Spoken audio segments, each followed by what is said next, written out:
И воспринимали их за индейцев. Первый раз они меня избили. Но на этот раз нас было больше. Мне нравится людей душить. Когда вы приходили к депутатам, они вам сколько заплатили? Стоев миллионы зарабатываем. Не трогайте артистов, проституток и кучеров. Платили крупненькую сумму, Да. вы бы выступили бы на празднике у Бакиева. Ту или иную сумму станете ли вы проститутками? Порнография получилась. Концерт, который остался в вашей памяти, от которого вы поймали некую эйфорию, расскажите про него. Концерт, который остался в моей памяти, тот, который не получился, скорее всего.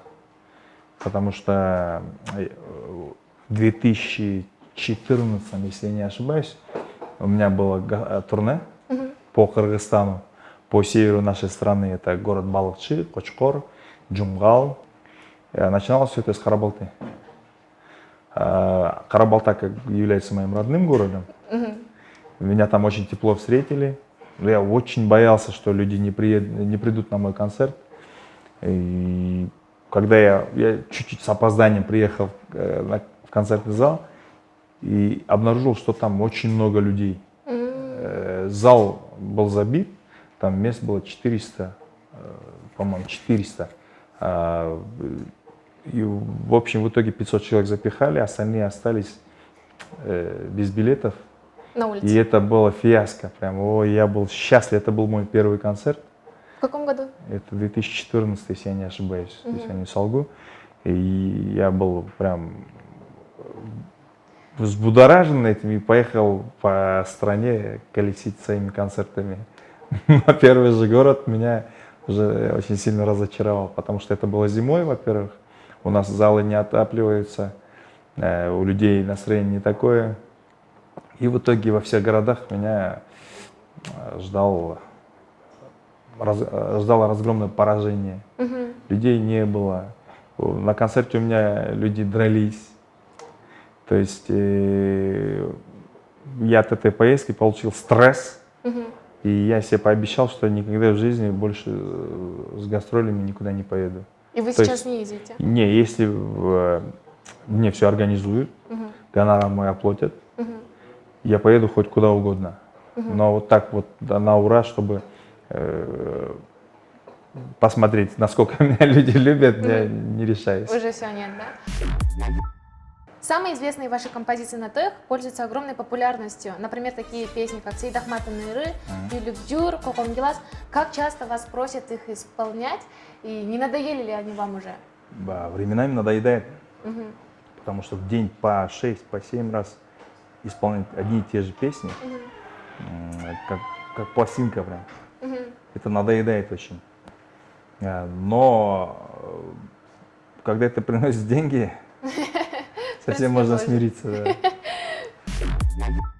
Эмоции. Давайте поговорим про них. В прошлом году вы под своим постом в Инстаграме назвали неких лиц индейцами. Индейцы. Да, после этого как глубоко копнули, да? После этого ваши подписчики там начали очень бурно все это обсуждать. Да. Расскажите про этот случай. Когда-то андеграунд становится мейнстримом, а индейцы становятся уже нормальными людьми, потому что их любят, уже воспринимают, они становятся звездами, и с ними уже люди начинают считаться. Те даже, которые считали, что и воспринимали их за индейцев. Ну, я не про людей, а про творческих личностей относительно сказал, потому что были такие ребята, которые вообще без образования, без, например, ну, они не были достойны того, чтобы Зваться артистом. Зваться артистом, выходить на сцену. Для меня лично сцена — это святое. Чтобы выходить туда, я готовился 5-6 лет, обучался актерскому мастерству, обучался вокалу, работал, достигал, побеждал конкурсы. Но нынче время такое, что запишешь голос, тебе ее подредактируют, ты потратишься на клип, потратишься на рекламу, и все, ты звезда. То есть такое время несправедливое. Вот у вас первое высшее образование – это драматический актер. Да. Второе у вас эстрадный музыкант. И получается, когда ваше поклонники увидят вас именно в этой роли в кино, драматической? В прошлом году я снялся в российском сериале. Мгм. Она должна была выйти по ТНТ «Премьер». Мгм. Но этот фильм до сих пор еще не вышел. Он где-то состоит из 8 серий. Мгм. Ее, по-моему, еще не досняли. Что-то переснимают, что-то еще осталось. Мне в этом году позвонили, сказали, что еще какие-то съемки будут. Я отказался. А у вас Потом- была какая роль? У меня была отрицательная роль. Бандит. Ну, как бы не совсем такой бандит, но в фильме я, по-моему, вызываю антипатию. Мгм. Должен вызвать антипатию. Вы ездили с Миримом Тантаевой, да? Да, Мирим Матантаева играла роль моей жены. А вот как они вообще на вас вышли? Когда они на вас вышли, позвали, какие у вас были эмоции? Для меня интересно было в тот момент сняться в фильме. Мгм.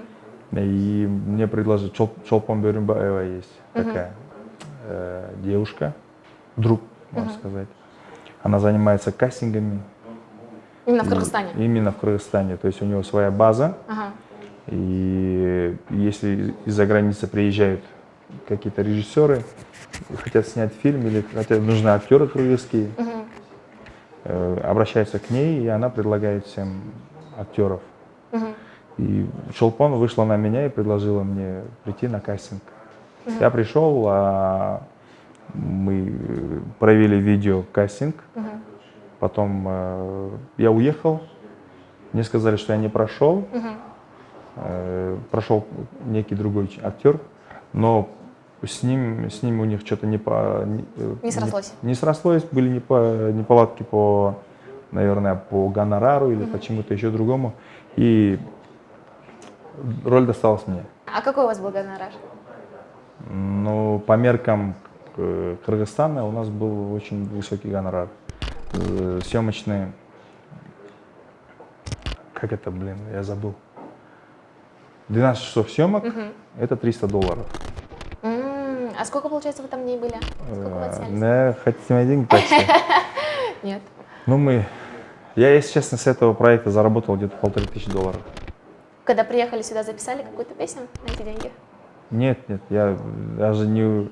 Я просто здесь больше зарабатывал в то время. Мне пришлось идти на уступки. То есть фильм снимался во время сезона, я бы мог здесь в день больше заработать. То, что я уехал туда сниматься в фильме, я чисто ради идеи, потому что мне было интересно. И те деньги, которые я там заработал, они как-то там потратились, не знаю куда, особо заметно не было. Спорт, какую часть жизни он занимает у вас и как вы к нему относитесь? На данный момент спорт отнимает 50% моего времени. Мгм. 3 раза в неделю я хожу в зал, но я должен постоянно хорошо питаться. Пить 2 раза в день протеины, всякие аминокислоты. Много таких препаратов, которые помогают набирать мышечную массу. А вот, например, вы занимаетесь грэпплингом и боксом. Если что-то из одного это выбрать, что бы вы выбрали?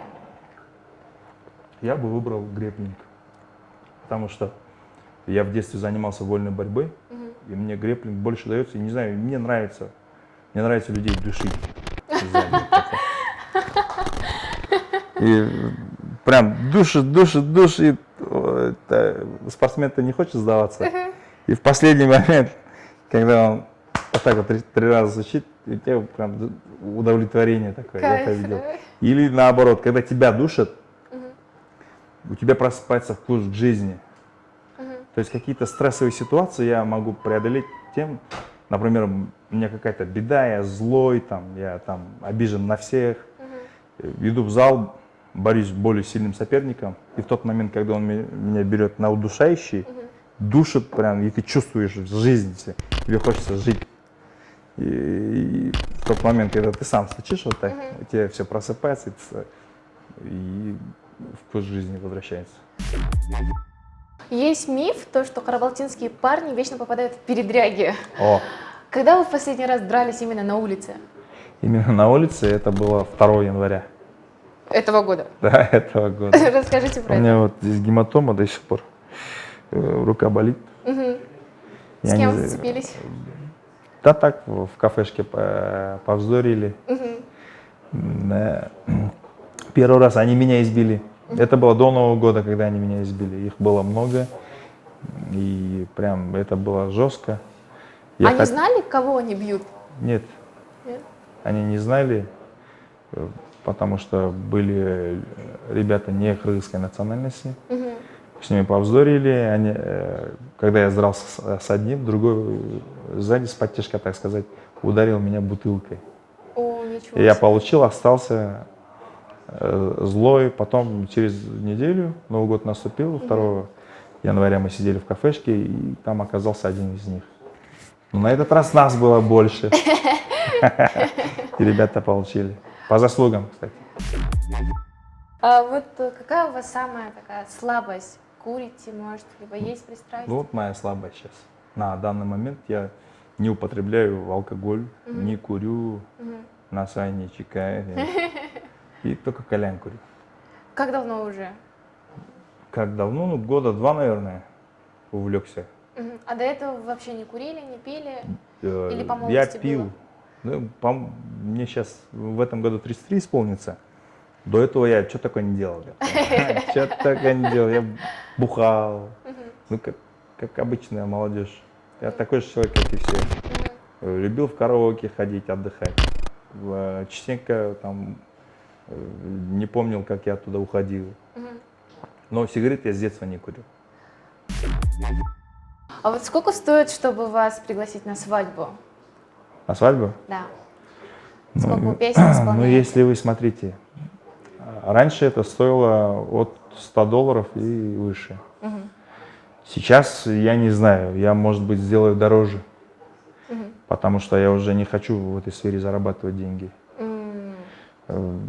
Есть какая-то ответственность, то, что мы зарабатываем, то есть люди уже не хотят давать нам свои деньги. Им кажется, что они нам просто так деньги отдают, то, что мы от этого жируем. И очень такой по интернету очень много комментариев, хейта в адрес артистов, то, что мы стоя миллионы зарабатываем и не делимся с народом. Понятно. Лучше будем бизнес делать. Вот у вас есть своя звукозаписывающая студия. Это же ваш бизнес. Она хорошие вам деньги приносит? Если честно, нет. Как бизнес он очень провальный. Вообще денег не приносит, а с точки зрения базы такой артистической, она очень мне помогает. То есть у меня просыпается муза, и когда приходит Ильхом, я могу в любое время пойти с ребятами посидеть, что-то написать. А у вас, получается, свой лейбл есть?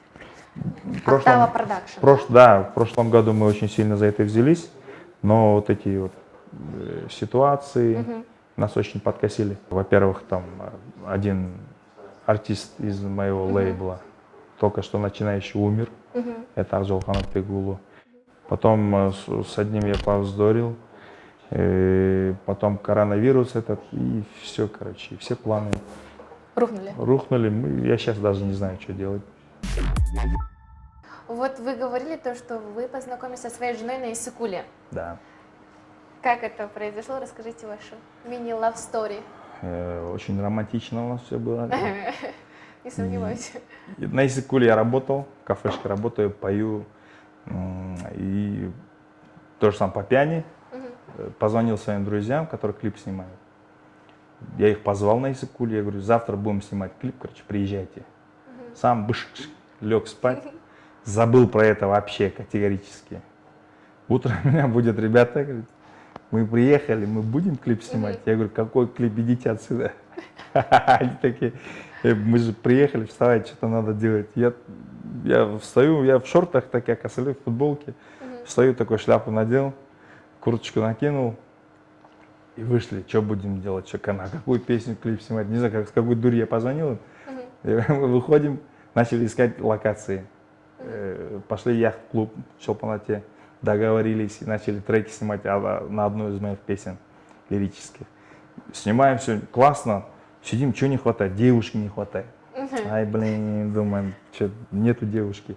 давай завтра найдем девушку, сегодня пойдем, пока поработаем, отдохнем. Я работаю все в кафе, и тут заходят девушки с моими знакомыми парнями там.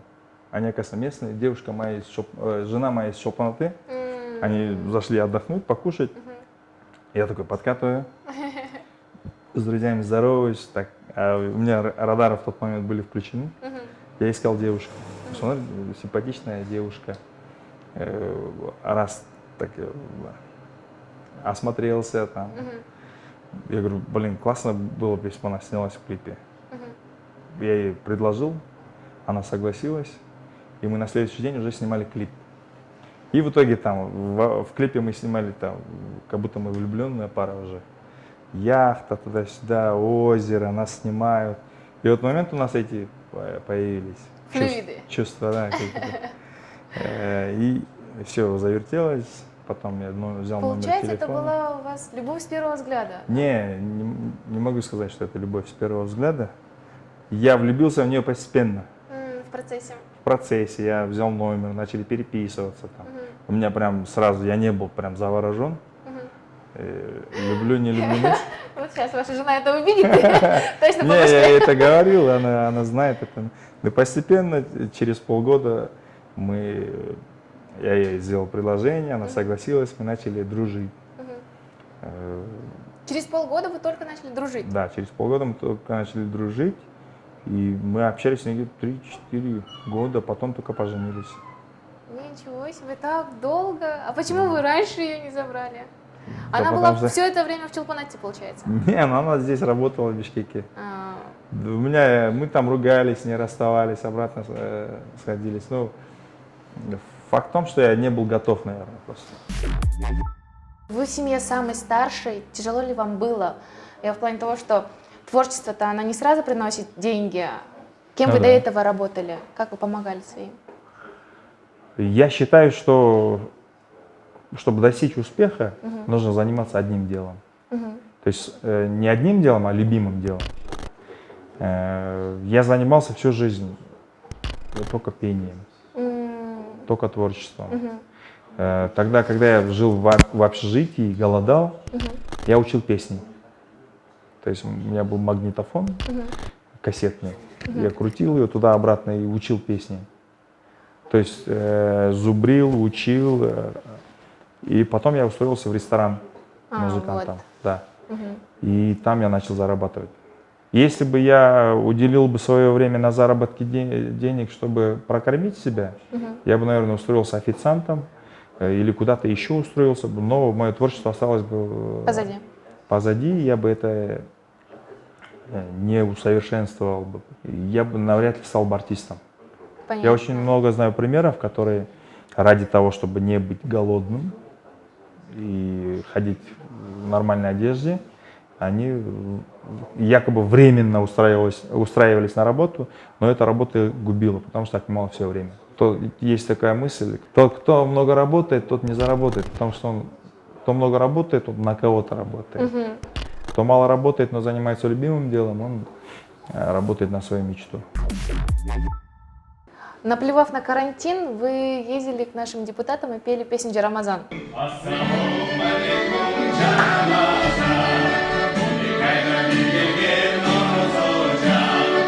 Не только к депутатам, мы ездили к ветеранам, мы ездили в жилмассивы, раздавали им гумпомощь, хлеб раздавали продукты. То есть не то, чтобы наплевав на карантин, а чтобы внести какой-то вклад в общество? В общество. Помочь да, своим гражданам? У меня такая трактовка. Некоторые видят по-другому. А вот когда вы приходили к депутатам, они вам сколько заплатили? И на что вы потратили эти деньги? Ну, давайте углубимся в историю. Почему мы именно к этим депутатам пошли? У нас была программа построить школы, у нас проект был, мы обратились к депутатам, чтобы за помощью, кто как сможет помочь. И мы с Джарамазаном ходили именно к тем депутатам, которые дали согласие на помощь. То есть мы вот не заявились: здравствуйте, мы Джарамазан, дайте нам деньги. То есть это было заранее обговорено, И мы пришли в дом к тем депутатам, которые Дали добро. дали добро. Да. Мгм. И каждый дал по мере своей возможности. В то время, когда вы встречались со своей девушкой, вы дали статью в местные СМИ, то, что я ищу себе невесту. Это был просто прикол. И хайп такой.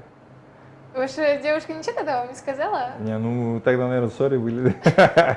И в итоге она обратила внимание, там я хайп свой получил почти. И все. А вот когда на гастроли вы разъезжаете, ваша жена не ревнует? Девушки к вам сами не пристают? Девушки, если девушки пристают сами ко мне, то жена не ревнует. Но если я буду приставать к девушкам, тогда есть к чему ревновать. А так она спокойно вас Но отпускает? она же понимала, за кого замуж выходит.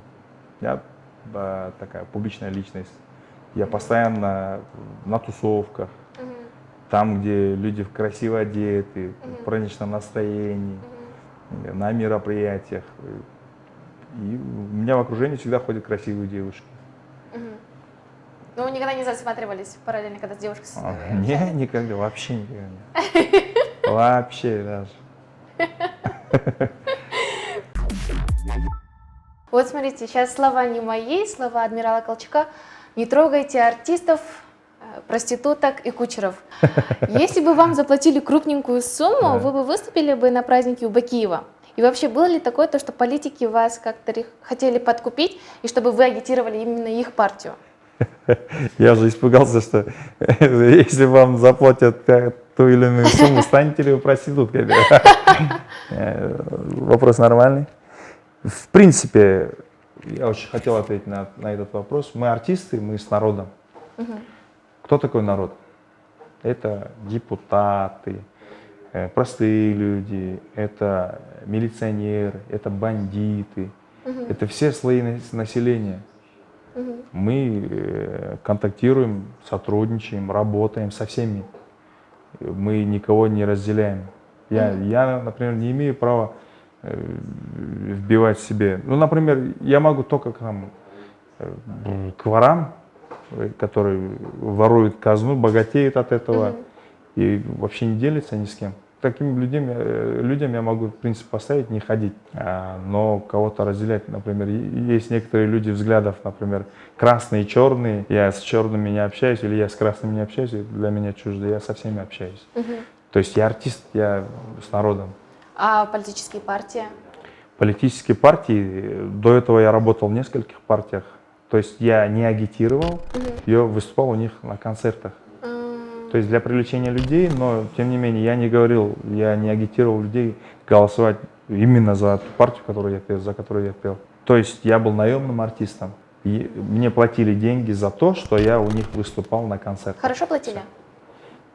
Ту сумму, которую я запрашивал. Я, в принципе, многое не запрашивал. У нас в стране развивается фирма.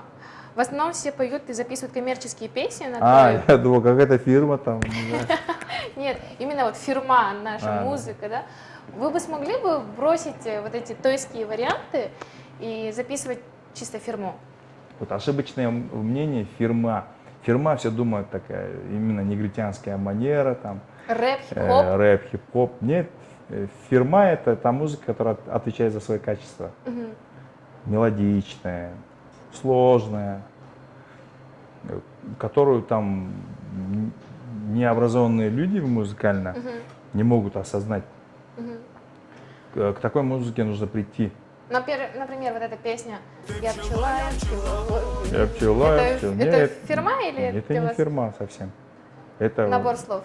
Это набор слов, это просто актуальная музыка на данный момент. Поэтому ее все любят, все слушают. Музыка-то она влияет на подсознательное. Там просто аранжировки очень качественные, и они на децибелах просто людям нравятся. Потанцевать, подвигаться. Потанцевать, подвигаться. Они сами неосознанно понимают, что им эта музыка нравится. Но если прислушаться, там ничего такого хорошего нет. Что за любовь к шляпам? На каждых выступлениях, на каждых концертах мы видим вас с шляпами. Да. Расскажите про самую дорогую и про самую любимую шляпу. Где и как вы их приобрели? Самая любимая шляпа, она уже постарела, она уже на полке пылится. Я ее не ношу особо. Первоначально, когда я ее купил, я был счастлив.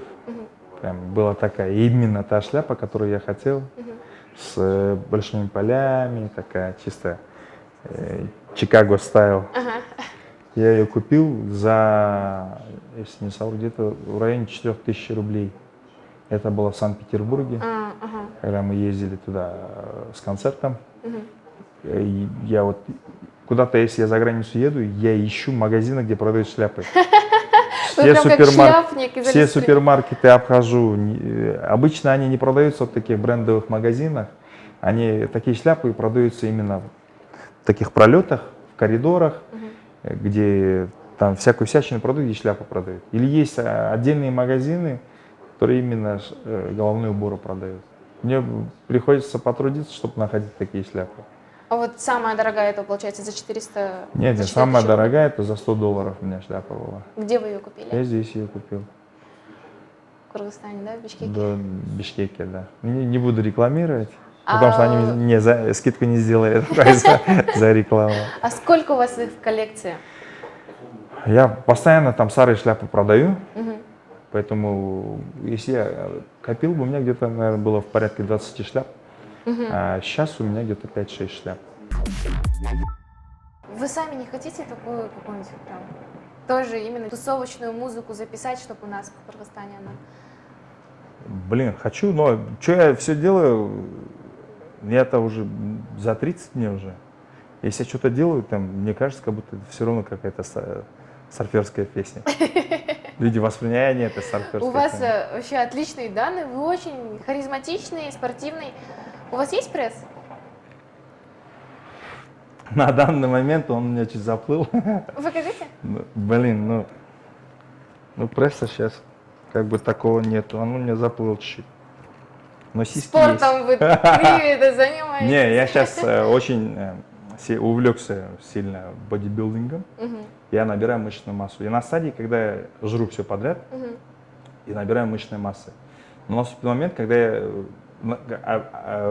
достигну определенного веса, я начну сжигать, оставлять чистую мышечную массу. В тот момент у меня пресс снова появится. Снова, он был уже до этого. Он у меня есть, он там за жирком так заползет. Ну, у нас одинаково. Вот клип «Көкбөрү» и «Сейдахмат Нуры» собрали в Кыргызстане на YouTube очень большое количество просмотров. Насколько они были у вас затратными? Клип «Көкбөрү» был намного затратнее, чем «Сейдахмат Нуры», поскольку... Но того эффекта, который я хотел, я все-таки не получил с этого клипа. Я на этот клип взял самую крутую камеру, которая у нас есть в Бишкеке. Red Epic назывался. Это киношная камера. Она вообще должна была такую крутую вещь снять.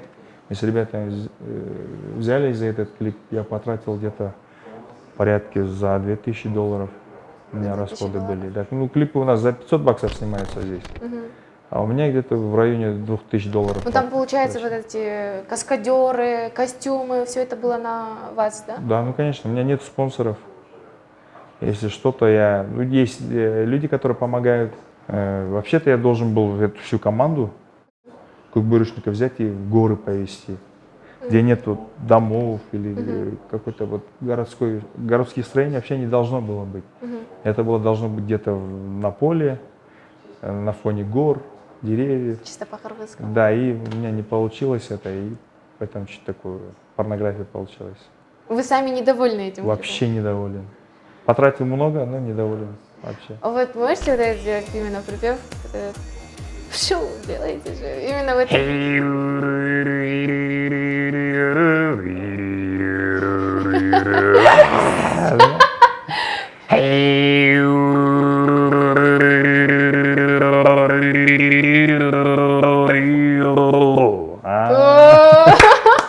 Это очень круто. Это Оскомус называется, да. Итак, конкурс. Ребята, мы хотели разыграть для вас подарок, который принес нам Курал. Да, кстати, вот У меня вот такая классная головоломка, называется Акылман Hero, помогает развивать неординарное мышление. Этот подарок не все могут выиграть, может выиграть только один человек, поэтому, наверное, нужно устроить конкурс какой-нибудь. Давайте тогда сделаем так. Если вы хотите поучаствовать в этом конкурсе, то вы должны будете написать в комментариях 4 строчки, либо же какой-нибудь панч для того, чтобы его исполнил именно Курал в своей новой песне. Классное решение. Поскольку я что-то пишу всегда, у меня получается старперски всегда. Хотелось бы вот мнение общества послушать. Если они предложат какую-нибудь классную такую тему, типа я пчела, вот актуальную тему. Если понравится, если вы выиграете эту головоломку, и я обещаю, что этот текст будет у меня в треке. Да, круто. Современном каком-нибудь клубном. Возможно, и будет танцевать под нее. Да. Здорово. После вот этих всей пандемии, какие у вас планы на будущее? Эта пандемия полностью меня скосила, вплоть до моих убеждений. То есть я начал вообще по-другому мыслить, и у меня другие приоритеты стали. Я сейчас очень много занимаюсь благотворительностью. Меня никто не спонсирует. У меня есть проект, который называется Эльден Эльге. С ребятами мы там делаем. Оказывается, когда хочешь помочь, это очень легко сделать. Не надо иметь большую сумму денег. Не надо особо прям растрачиваться. Просто нужно захотеть помочь. И идея сама по себе приходит, и ты помогаешь. Мы на данный момент берем у людей вещи, которые просто валяются дома, не одевают, ничего, но кому-то они очень необходимы. Берем от одного адресата и доставляем другим, кто нуждается в эту одежду. И мы уже в порядке где-то 3-4 жилмассива объехали, в порядке 50-60 семьям помогли и до сих пор продолжаем. Ну, благотворительный фонд, он же никак не поможет вам в плане развиваться в материальном благе. Не поможет, но в духовном развитии она очень помогает. А духовное развитие – это самое главное. Если ты наполнен духовно, то и творчество польется, и деньги сами по себе будут зарабатываться. Самое главное – захотеть. А в будущем я вообще хочу построить дом. Большую общагу. Мечта такая появилась. Не знаю, 5 этажей, допустим. Много однокомнатных квартир, которые будут даваться инвалидам. Бесплатно? Бесплатно, на бесплатной основе хочется. Или мы это сейчас очень это обдумываем. Хорошая идея, это не благая идея, мысль. это моя мечта. Спасибо вам большое за интервью, было Спасибо. мы очень рады, что вы пришли, уделили ваше нам время.